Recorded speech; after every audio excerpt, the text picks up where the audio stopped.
Globalement, je me rends compte il y a beaucoup d'endroits, surtout ces dernières années, il y a beaucoup d'endroits où on voit des déchets flottants sur les plages, sur des îlots au milieu de nulle part, qu'on soit au fin fond du canal du Mozambique ou dans le Pacifique ou en Méditerranée. Y compris dans des endroits isolés.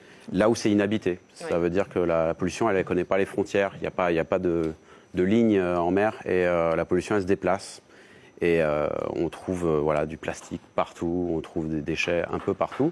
Et le pire, c'est même pas la pollution visible, c'est la pollution invisible. C'est celle qu'on ne voit pas, qui est en fait la plus insidieuse en fait, quoi. Qu'est-ce que c'est la pollution invisible?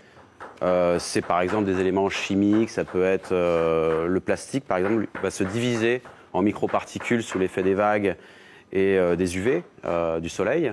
Et on a des particules qui sont inférieures à 1 millimètre, qui sont invisibles à l'œil nu et qui se disséminent dans la mer et qui rentrent dans la chaîne alimentaire. On sait que les poissons, les crustacés se nourrissent maintenant de ce plastique, enfin se nourrissent en tout cas, l'absorbent, et même le plancton.